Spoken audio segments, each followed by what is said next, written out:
¿Sabes qué es lo más peligroso de una creencia? Que casi nunca la sentimos como una creencia directamente, la sentimos como una verdad. Y ahí empieza el problema, porque cuando una idea se disfraza de verdad, dejamos de cuestionarla, ¿sí? De observarla, de discutir sobre ella y terminamos obedeciéndola. Nosotros prácticamente creemos que tomamos decisiones constantemente, pero muchas veces son nuestras creencias las que toman las decisiones antes que nosotros. Creemos que elegimos nuestras relaciones, nuestro trabajo, nuestros límites, nuestras metas, pero ¿y si gran parte de lo que llamamos elección fuera simplemente una programación? Piénsalo un segundo. ¿Cuántas veces nos hemos dicho que no somos suficientes? ¿Cuántas veces hemos repetido que siempre nos pasa exactamente lo mismo? Que nunca cambiamos, que nadie nos entiende. Eso es muy común. De que tenemos suerte, que no recibimos todo lo que necesitamos. Lo repetimos todo el tiempo sin sonar como una opción y empieza a sonar como una sentencia constante. Y lo más extraño es que después buscamos pruebas para demostrar que eso se sostiene, que era correcto. Nuestra mente funciona como un abogado obsesionado por ganar un caso. No busca la verdad, busca la evidencia para defender lo que ya se está creando de eso. Y mientras una verdad comienza como una oportunidad, entonces la otra se ve como una amenaza. Mientras una interpreta una caída como un aprendizaje, la otra interpreta otra cosa completamente distinta, como la incapacidad de defenderse de alguna circunstancia. No está en la realidad prácticamente el problema, la diferencia está en la definición, en el significado que le damos. Y ahí aparece algo que casi nadie nos enseñó. Las creencias no aparecen de la nada, las construimos, las almacenamos y las reforzamos. Y sí, las podemos entrenar.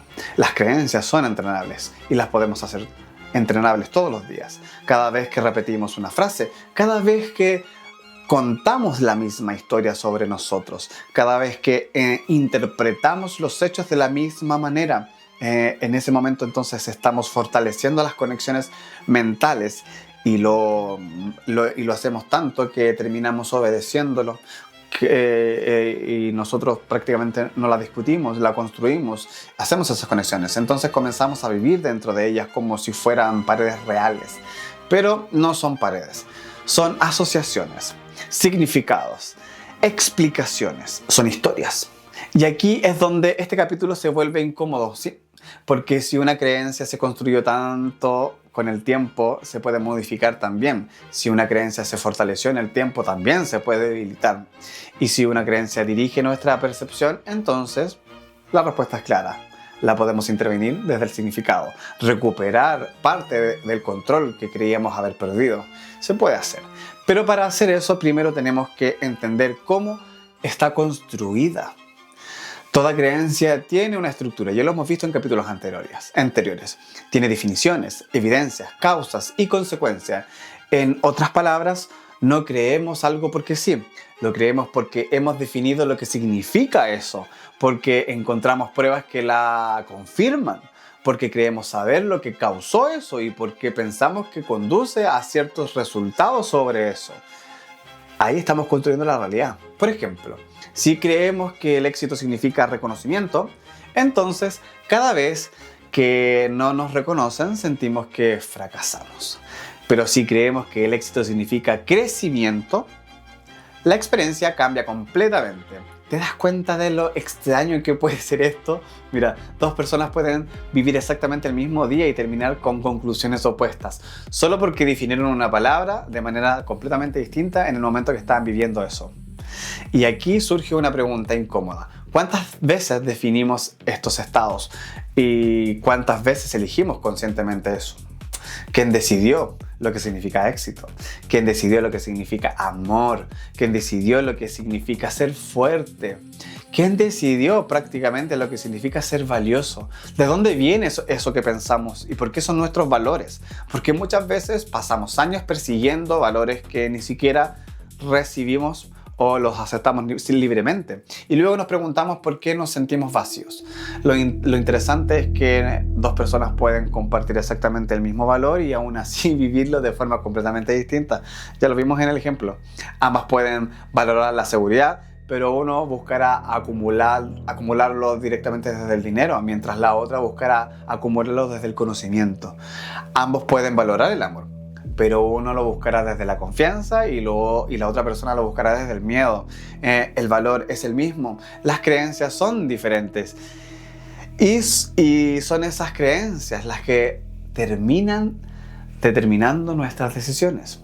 Por eso no basta con preguntarnos qué queremos, tenemos que preguntarnos por qué lo queremos y por qué, cuántas veces o cuántas razones tienen esas creencias para existir en nuestra vida. Más fuerte se vuelve claramente. Y aquí aparece la herramienta fascinante, mira. Cuando perseguimos o cuando preguntamos por qué algo es importante para nosotros, nuestra mente comienza a generar explicaciones sobre ello. Busca. Cuando preguntamos por qué es deseable, por qué es posible, por qué vale la pena para nosotros, por qué somos capaces de lograrlo, algo cambia. Empezamos a construir soporte psicológico frente a ello, empezamos a crear fundamentos, empezamos a generar una red de razones que sostienen aquello que queremos creer. Y ahí empieza totalmente la realidad. Esto no es motivación barata simplemente, esto es estructura mental, entrenamiento y dirección consciente de cómo funciona nuestra mente, cómo funcionamos. Porque la mente responde a aquello que repetimos constantemente y lo razonamos a ello. Y aquí aparece un detalle que parece insignificante, pero que es brutalmente poderoso. Las palabras que usamos para conectar las ideas. Las palabras como porque sí, aunque, por consiguiente, siempre, que, de modo que, parecen simples conectores, pero funcionan como puentes muy importantes que obligan a nuestra mente a completar espacios vacíos de ello. Si digo la salud es importante porque tu mente inmediatamente intenta terminar la frase, mira. Si digo soy capaz de aprender porque tu mente empieza a buscar razones que lo busque y que eso lo sostenga. Y eso significa que las palabras no solo describen nuestras creencias, crean la realidad, también las construyen. Lo que repetimos se fortalece y lo que fortalecemos termina gobernándonos directamente. Y aquí es donde muchos de nosotros descubrimos algo inquietante. Gran parte de nuestras creencias más profundas fueron examinadas directamente, las aceptamos, las heredamos, las absorbimos, las escuchamos tantas veces que terminaron pareciendo nuestras. Y entonces comenzamos a actuar como si fueran leyes universales. Las aceptamos y las llevamos con nosotros. Nunca voy a cambiar, por ejemplo, mira. Siempre me pasa lo mismo. Nadie, ¿me entiendes? Es muy común esa. Todo me sale mal. ¿Notas las palabras? Siempre, nunca, nadie. Un todo absoluto. Son términos absolutos, valga la redundancia. Y las creencias limitantes aman los absolutos, porque cuando una creencia se vuelve absoluta, deja de adquirir conocimiento y se vuelve automática.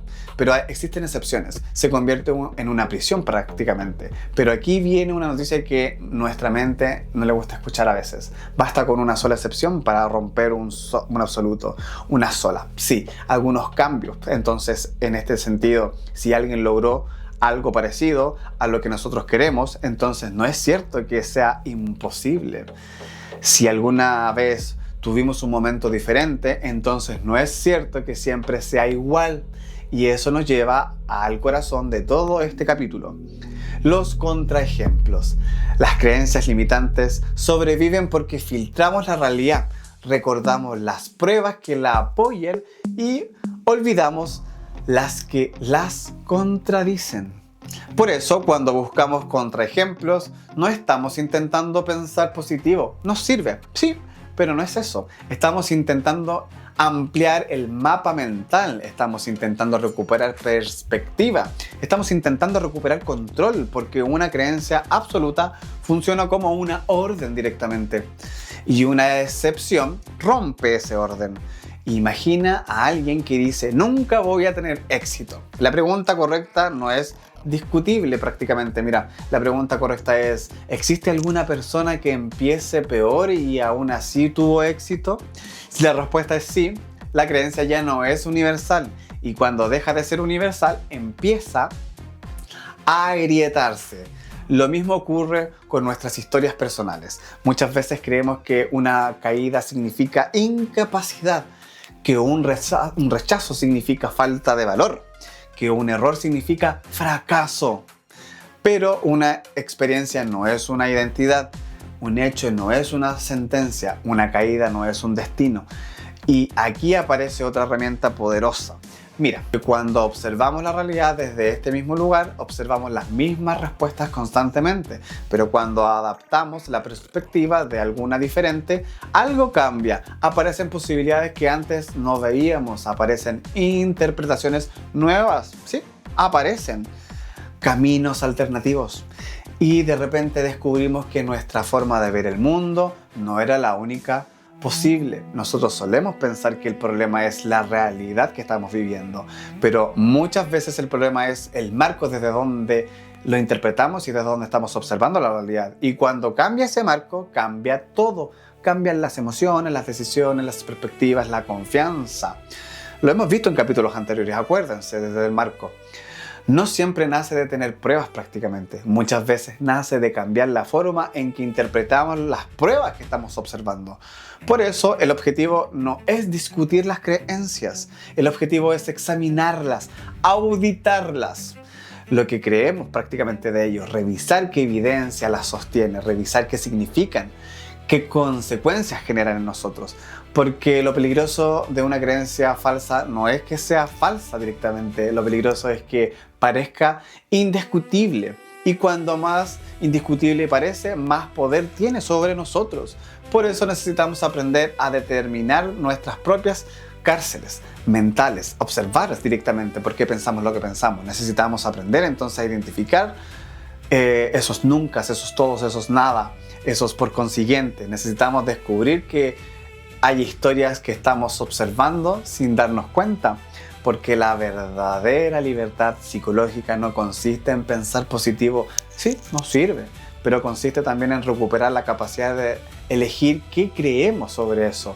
Consiste en dejar de reaccionar automáticamente, consiste en intervenir los procesos que normalmente funcionan solos y consiste en comprender que nuestras creencias no son monumentos de piedra, se pueden eliminar, son construcciones mentales y toda construcción puede modificarse. Todo esto se puede entrenar. No es automático directamente, pero lo podemos volver automático. Hay formas de aprender a influir en nuestros estados internos, en nuestra atención, en nuestra conciencia directamente. Pero casi nadie nos enseñó cómo. Y quizás esa sea lo más relevante prácticamente, y es muy importante. No estamos atrapados por la realidad, no. Estamos atrapados por la historia que construimos para explicar esa realidad. Y cuando aprendemos a cuestionar esas historias, cuando aprendemos a observarlas, cuando aprendemos a dirigir conscientemente aquello que fortalecemos dentro de nuestra mente, empezamos a recuperar algo que nunca debimos perder: el control. Porque nuestra mente ya funciona así. El problema es que nunca nos enseñaron a usarla de esa forma. Y por eso es que aparecen ciertas imágenes de publicidad de repente que queremos comprar esto y impulsivamente lo hacemos. Esa idea ya fue generada anteriormente en ti. Te enojo, porque así funciona nuestra mente. Gracias por llegar hasta el final del video. Espero que les haya gustado. Comenten si han encontrado alguna creencia limitante y, por supuesto, compartan este contenido para que le llegue a más personas y para que puedan ver el próximo capítulo. Nos vemos entonces en el siguiente. Que estén muy bien.